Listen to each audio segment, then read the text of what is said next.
Good afternoon, committee.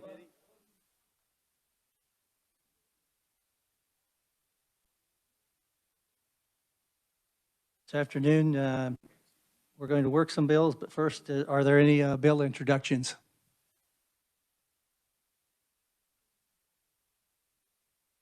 Seeing none, we'll move into final action. House Bill 2107, reviser.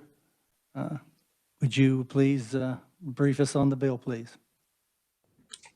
Yes, thank you, Mr. Chairman. Chris Wagner from the Revisor's Office. House Bill 2107 creates regulations for funeral processions through state law, and also creates a new traffic infraction for vehicles that do not properly yield to funeral processions. The violation is, again, that the vehicle or pedestrian must yield the right of way to processions when that procession is being escorted by a funeral lead vehicle or escort. The penalty for violating that subsection would be $20. The bill also allows funeral processions to go through intersections, regardless of traffic signals or the right of way when being directed by a funeral lead vehicle. There are certain restrictions on that, such as you have to yield to authorized emergency vehicles with lights and sirens on, or exercise due care to avoid collisions. They're also required to display, the procession vehicles are required to display lighted headlamps and taillights or flashing hazard lights, if so equipped. And finally, the bill doesn't prohibit cities and counties from requiring notification to law enforcement or further regulating processions, that as long as it's not in conflict with this with the provisions in this bill. So I'd answer any questions the committee has. Does anyone have any questions? Seeing none. Thank you, Chris. I'm sorry, Mr. Chairman, if I may cut back in. Sure. Chris Wagner from the Revisor's Office again. The committee should have gotten some technical amendments from Betty that I had on this bill, and I had explained them at the appropriate time, Mr. Chairman. Okay. You want to go ahead and explain that amendment? Yeah, sure. I will go ahead and share my screen with them as well.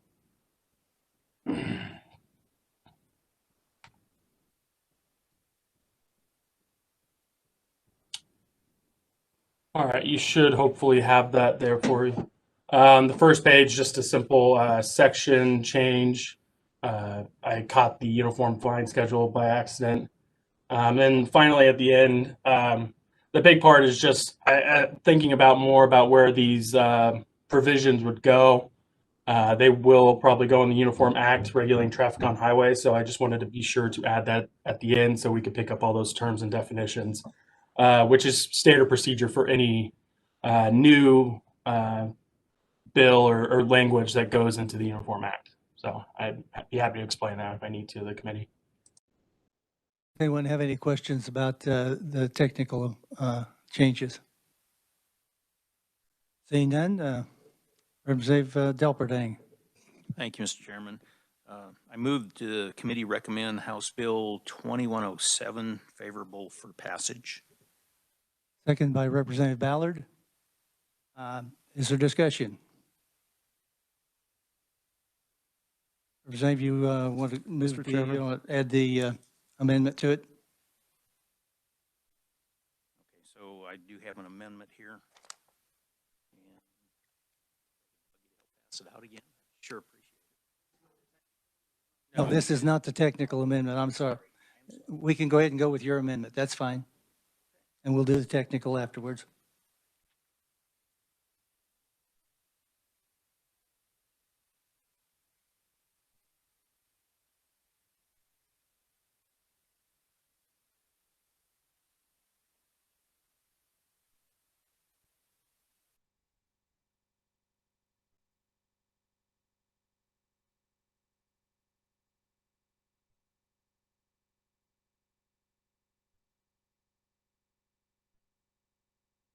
While he's passing it out, it's just a fairly simple amendment.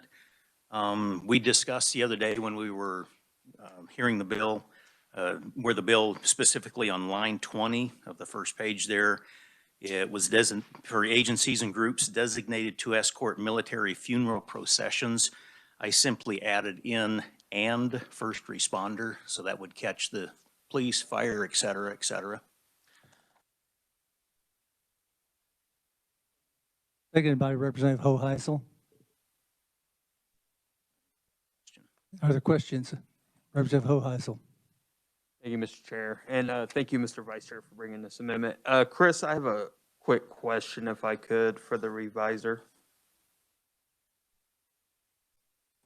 Yep. Okay, thank you. So I just want to make sure that first responder, what are we putting under that umbrella? I assume it would be a PD or a sheriff, a paramedic, a fire, somebody with the fire department. Do you know who all we're covering with that?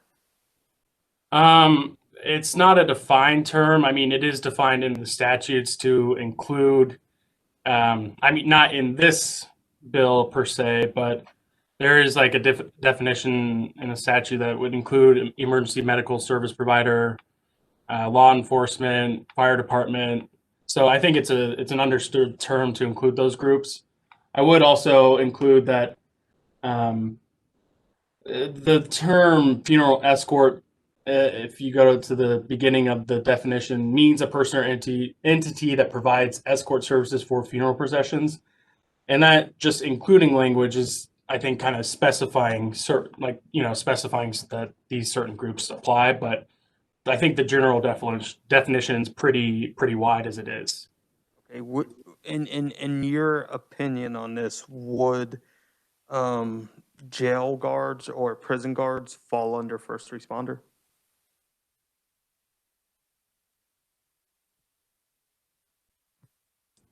I don't know if it necessarily meets the definition of first responder per se. I'm not familiar with how the corrections officers are defined, but like I said, I think the general definition probably casts a wide enough net that would be included. And it's a general funeral procession, whether it's a military and first responder procession or not, if that makes sense. Okay. Thank you, Mr. Chairman. Representative Francis. So maybe I'm going against the intent of this amendment and the original language in the bill, but why are we putting this limiting language in here? I mean, it sounds like now we're talking about prison guards. You know what happens when we're talking about religious leaders or we're talking about political leaders? I mean, is the intent somehow maybe to just allow funeral escorts for funeral professions? I would just be interested in comments on that. Representative Delberding. When the bill was originally worked, it was just brought up that we were talking about Patriot Guard, and they do escort military fallen heroes, et cetera, but they also escort fallen first responders, sheriffs, police, et cetera, et cetera. So I just wanted to include that in there so that somebody couldn't come around later on and say, you've got a fallen officer here, but you're designated to escort military only, so we're going to write you a ticket here for not being authorized to do it. Right, and I guess my concern is, are we just not going to go down this rabbit hole eventually where some other group's going to feel like they're excluded when they had an escort? I guess that's always the possibility. And I think that was why Rep. Hoheisel's question to the advisor, what's included, it was meant to be a broad term. Right, but not broad enough possibly for what Representative Hoheisel requested. So, Mr. Chairman, would there be a problem amending the amendment to say funeral escort means a person or entity that provides escort services for funeral processions, and then not getting into the striking the language after that. So any allowed escort services would be allowed. That would be an option, and I don't know if that's something we need comment from the revisor on. I think we need the revisor to weigh in on this, please. Chris? Mr. Chairman, if I may suggest, I don't necessarily like doing conceptuals, but I think this one's simple enough. If you look at the definition, maybe the committee would like to do something like funeral, and I'll just state what I think the language would say. Funeral escort means a person or entity that provides escort services for funeral processions, including but not limited to law enforcement personnel and agencies and groups designated to escort military and first responder funeral processions. Or in light of the original amenders, we could even put including but not limited to law enforcement personnel and first responders, just so it is more clear. Other than that, I think law enforcement is a first responder, though.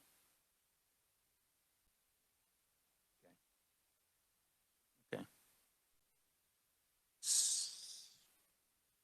Representative Seibert?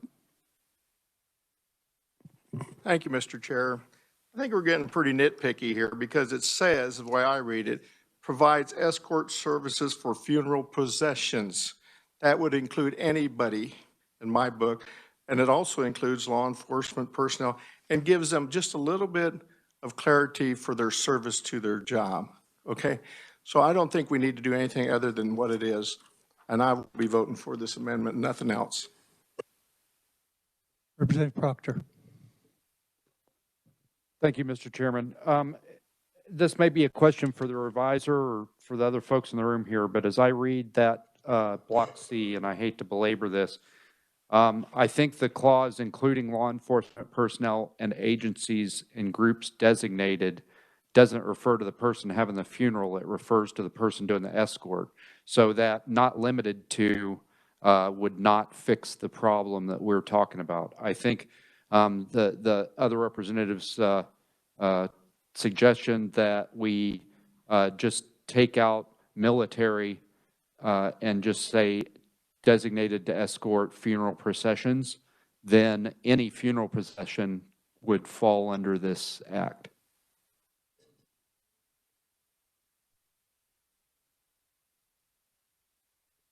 Revisor Wagner? Yeah, I would agree. Maybe I misunderstood what the issue was earlier, but it's obviously up to the committee what they want to do. But yeah.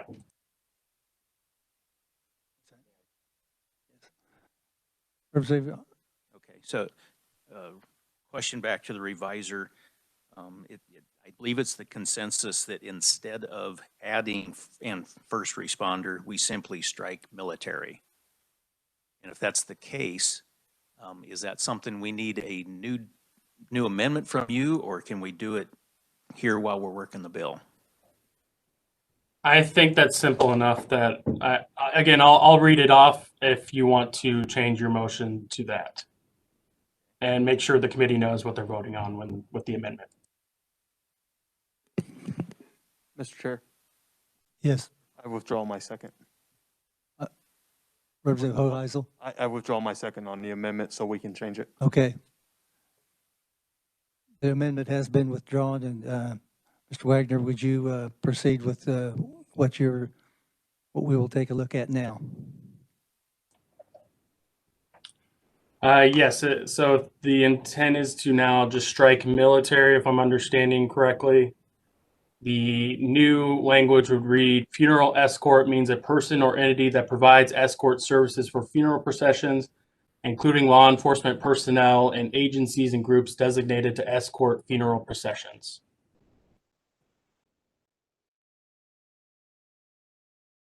Does everybody understand what the new amendment would be? Okay, I'm good with that. So do I need to move the new amendment? Yes, please. Okay, so with that said, I have an amendment, and per what was read off or changed by the revisor. So I would like to move the amendment. Okay, you've made the seconded by Representative Hoheisel. Is there further discussion on the amendment? Seeing none, Representative, you may close.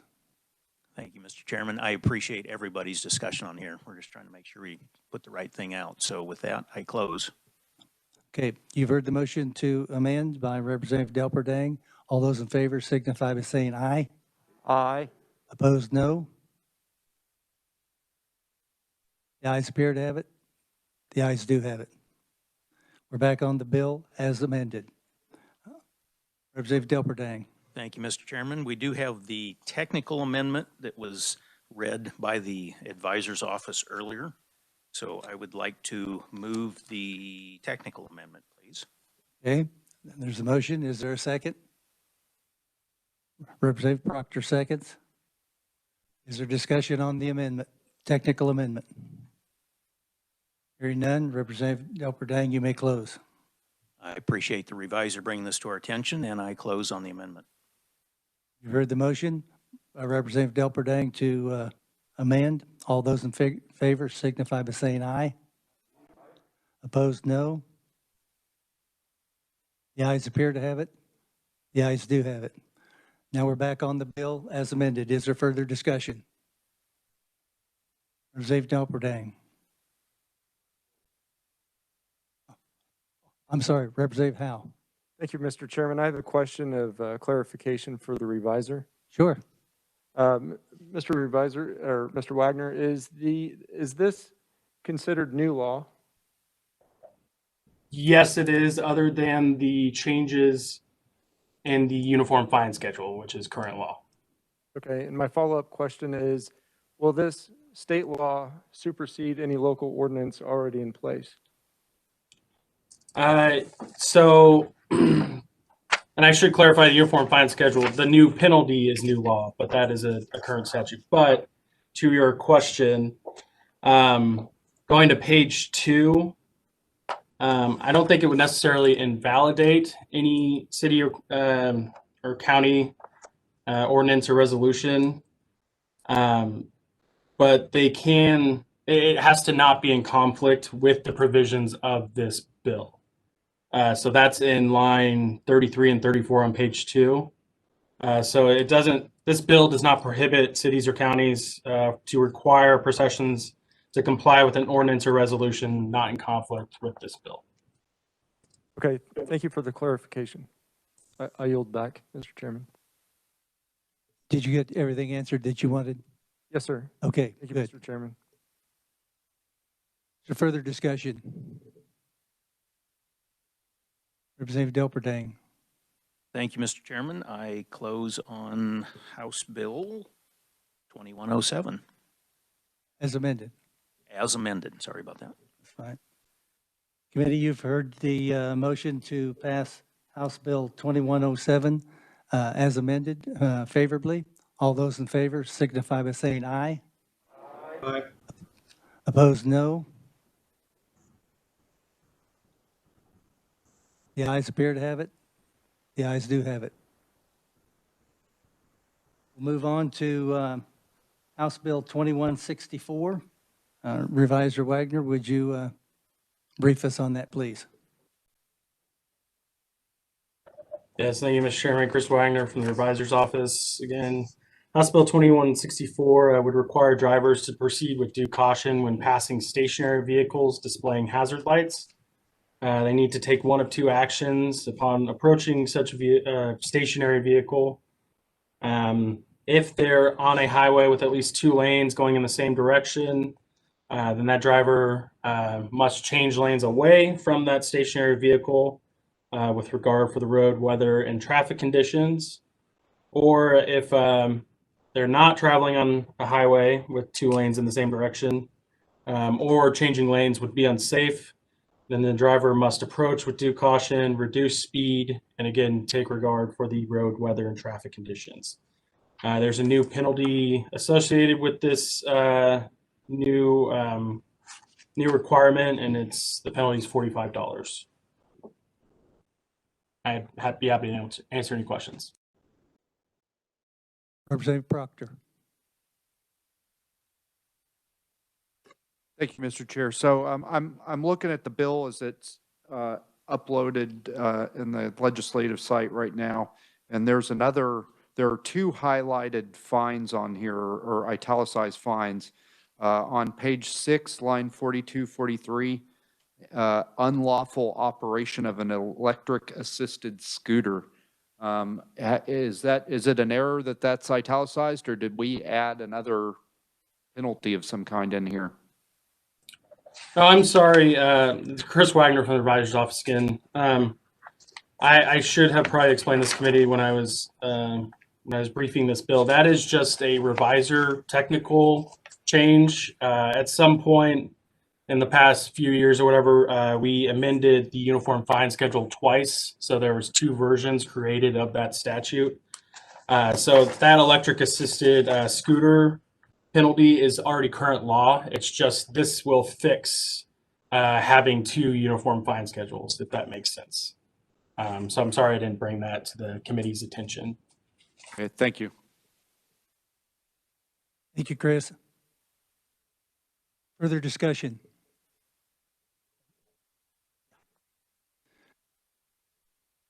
More questions for the revisor?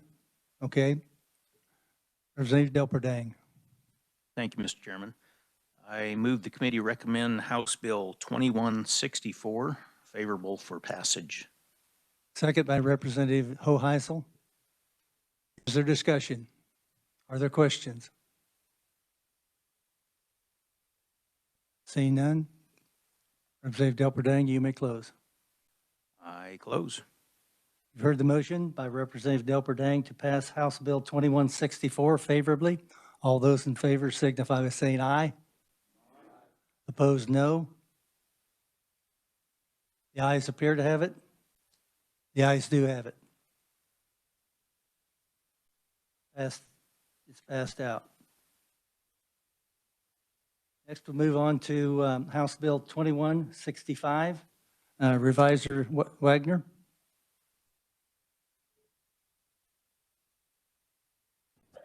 Yes, Mr. Chairman. House Bill 2165 would modify the definition of antique vehicle for the purposes of antique vehicle registration.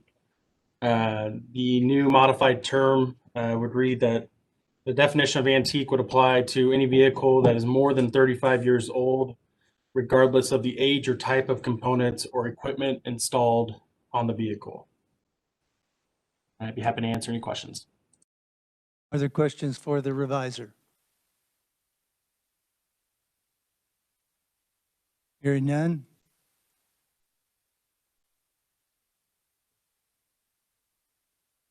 Representative Delperdang. Thank you, Mr. Chairman. I move the committee recommend House Bill 2165 favorable for passage. Is there a second to that? Representative Hoheisel seconds.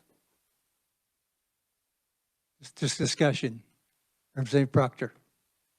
Thank you, Mr. Chair. I have an amendment that I'd like to move for this bill. It's been emailed out, and I also put a copy on everybody's desk. What this amendment does, if you remember Mr. Wilk's testimony from the other day, he went on at length about how this creates confusion between antique vehicles as defined in the statute and street rods as defined in the statute. If you remember, a street rod is a vehicle made before 1949 that's been modified in some way. So what we've inadvertently done with this bill is written is make a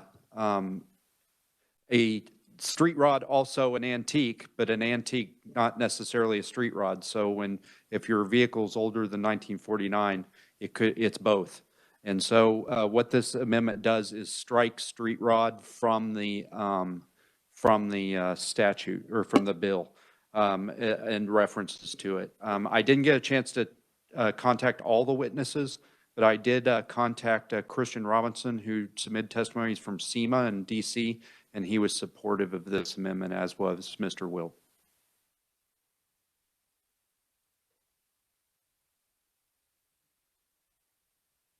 Committee, is there a second on, you're making a motion with that? Is there a second?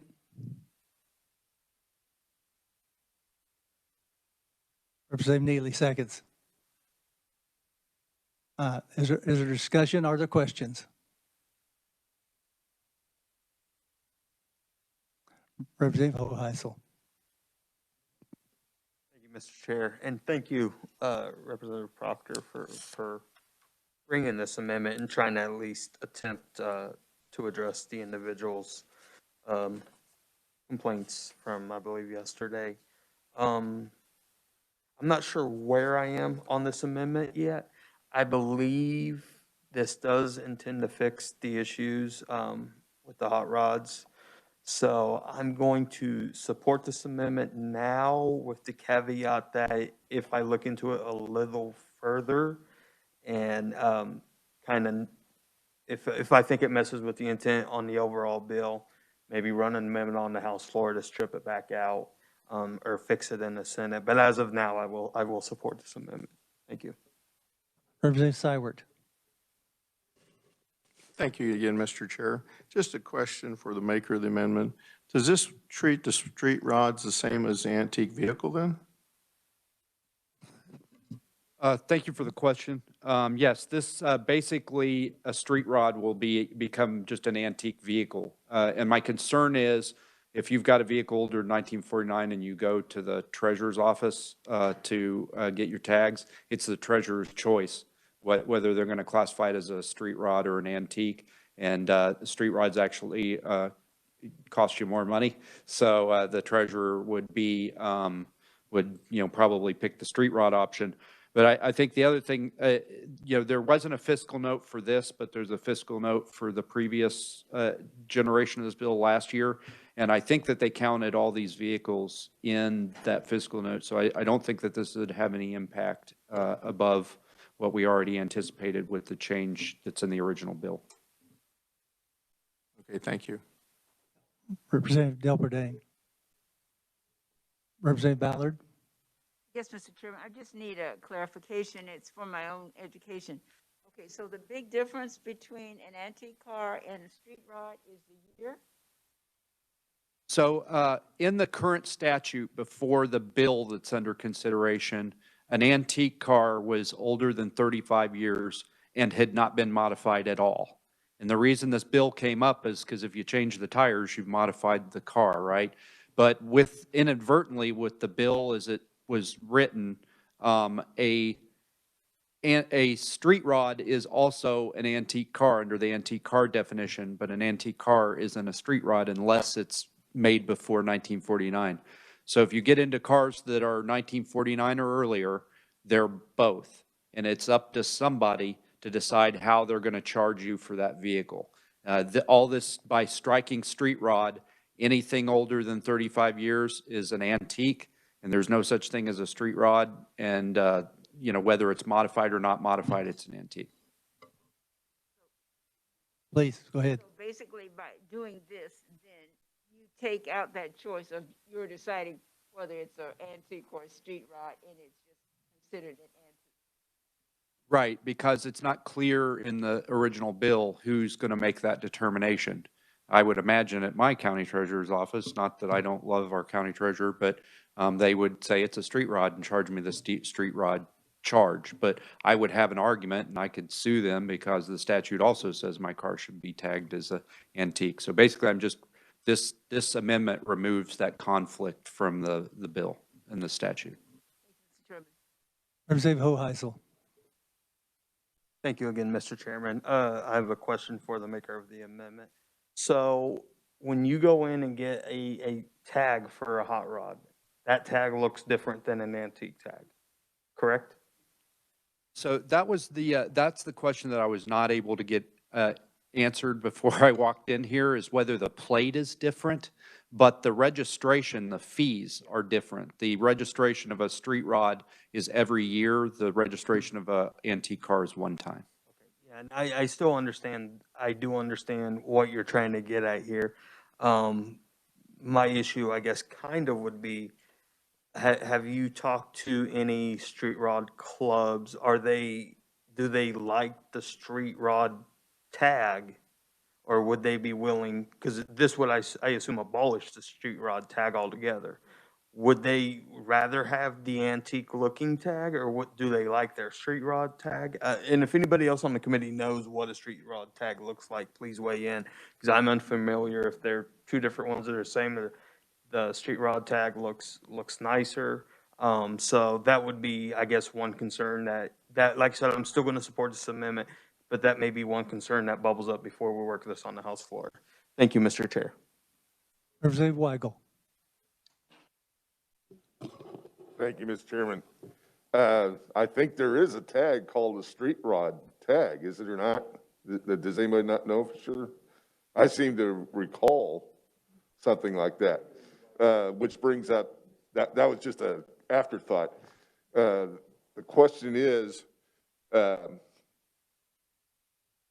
you're saying that they could only get either a antique or a street rod, but what happens if they want an antique, not an antique, but a personalized tag that fits onto an antique car? Does that throw anything to the mix or not? I don't believe that this amendment or the bill has any impact on that. For instance, if you want to pay the extra money, you can get a personalized tag. I have a 1969 Corvette and I have a veteran's tag on it. I don't register it as a classic because before this bill is passed, it's a pain to get a classic car, get a classic tag. So I don't think that either this amendment or this bill has any impact on the option that an individual would have to get a personalized tag, but you'd have to pay for the normal tag. Thank you, Mr. Chairman. Representative Hoheisel. Thank you again for the third time, Mr. Chairman. Chris, are you on? Do you have anything to add to this as far as antique tag versus hot rod tag? Do we have actual hot rod tags out there? Yeah, actually, if you look at the screen I'm sharing, or I think it's also attachment 3, that statute deals with specifically street rod designation license plates. I don't know if the question is more pertaining to license plates or tags. I think maybe the same thing. But yeah, so that would strike street rod. So there would just be one really registration. It would be the antique vehicle with the antique license plate and tag. And how much is the street rod tag? Is $26 a year? Correct. And the antique vehicle tag is a one-time $40 registration fee. And you wouldn't just offhand have available how many, and I guess this is a question for revenue, how many current cars we have with current street rod registration? I don't have that information, no. Thank you. Thank you, Mr. Chair. That's the last thing for me. Representative Proctor. So in the interim of discussion, I've gone to the font of all knowledge, Google, and found the Kansas Department of Revenue site, a street rod plate. I don't have the capability to share my screen, but a street rod tag looks identical to a regular Kansas license plate, except it says spec on the left side, VEH on the right side, and then at the bottom in small letters it says street rod. It doesn't have like a cool picture of a hot rod or anything. And then it's just standard numbers. So whereas the classic tag is, I think, I think that's a brown tag. So. Are there further questions or comments on the amendment? Representative Weigel. Just one other point of clarification. In addition to when you get a antique tag, you register it, you pay a one-time $40, but you also do pay a $17 fee each year. At least I do here in Shawnee County for mine on a 68 Mustang. So there is more than just that one-time $40. There is a small fee, $17, but that is annually. Every year you got to pay that. So, thank you.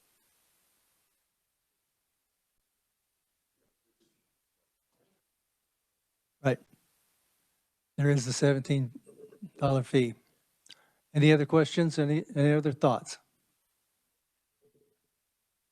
Representative Delperdang. Thank you, Mr. Chairman. And Virgil, you beat me to the punch, but you're absolutely right. It's, the antique tag's a $40 upfront fee, but it's also 17 per year going on versus the 26. So yeah, it kind of washes out there. My question is if I could get just the comment from the reviser again. I think we all know the intent of the amendment.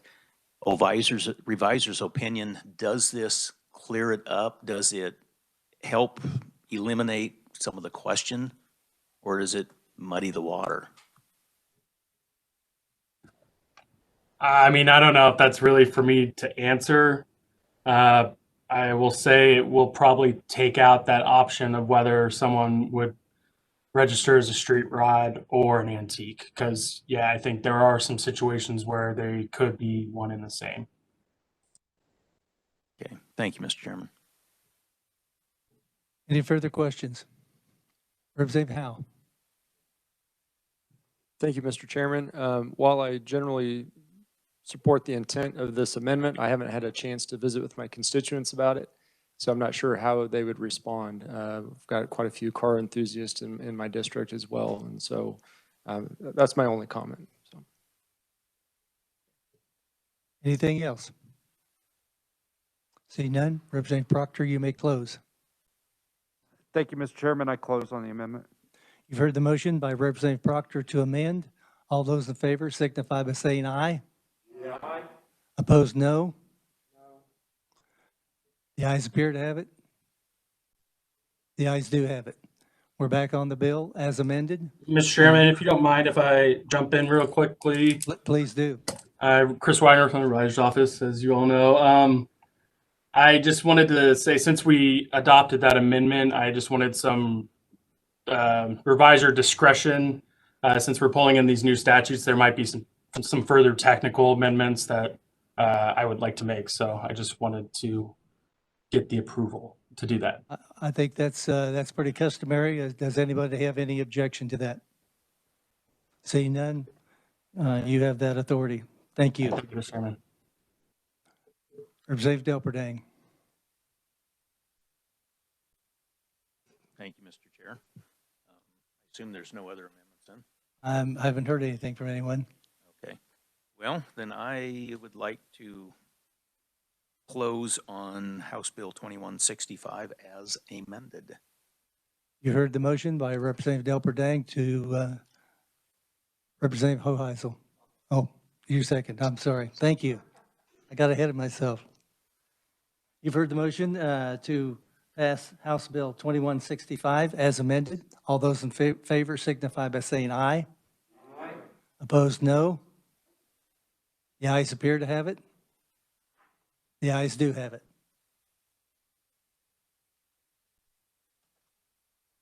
Move to our final item of business for today, House Bill 2167. Reviser Wagner. Yes, thank you, Mr. Chairman. House Bill 2167 would permit concrete mixer trucks to display a license plate on the front of the vehicle.